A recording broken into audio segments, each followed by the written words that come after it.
Hola, soy Estefanía, maestra de educación primaria y preparadora en la Academia Opomind, y hoy vengo a hablaros de uno de esos conceptos que el tribunal sí o sí quiere escucharte: el contexto. El contexto es el punto de partida de toda la práctica docente y además es uno de los principios que atraviesa toda la LOMLOE. Si sabes bien cómo usarlo, el contexto se va a convertir en tu arma secreta para destacar en el examen. Si quieres conocer cómo, quédate a verlo.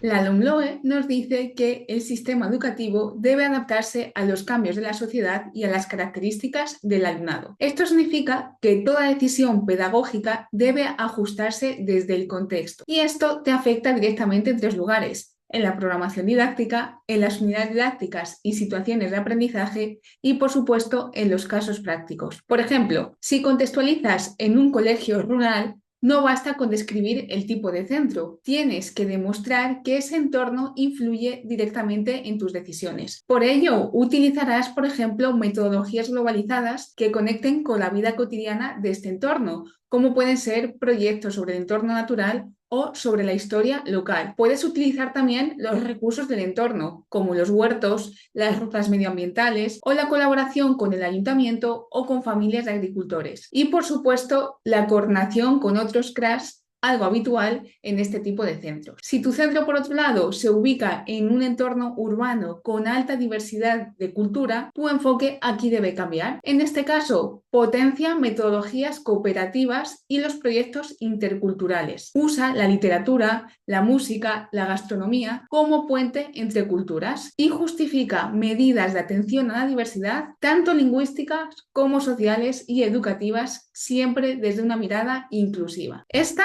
es la clave. El contexto no se describe, se utiliza para justificar cada una de tus decisiones. Cada medida, cada metodología, cada agrupamiento, cada recurso debe tener un motivo que nace de este contexto. Por otro lado, la LOMLOE insiste en que el sistema educativo debe actuar como elemento compensador de desigualdades. Y ahí el contexto vuelve a ser decisivo. Cuando prepares tu programación o tu supuesto práctico, demuestra cómo conectas y cómo conoces la ley para responder a esas diferencias. Por ejemplo, en el entorno con una familia de un nivel sociocultural bajo, puedes justificar diferentes programas de refuerzo educativo, tutorías personalizadas o metodologías activas que favorezcan el aprendizaje significativo. En zonas con alta diversidad cultural, incluye actividades desde la educación emocional y la convivencia o proyectos que promuevan la empatía y la cooperación. Y si estás en un centro con un alumnado con diferentes niveles de competencia lingüística,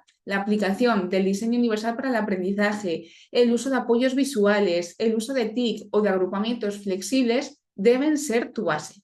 Y es que el contexto actual va mucho más allá de lo meramente geográfico o social. Hoy también tenemos un contexto digital y global, y esto impacta directamente en educación primaria. La LOMLOE en este caso, ¿qué nos dice? Pues que debemos formar al alumnado para comprender el mundo en el que vive. ¿Y cuál es este mundo? Pues un mundo digital, interconectado y lleno de desafíos ambientales y sociales. Por eso, la competencia digital es transversal.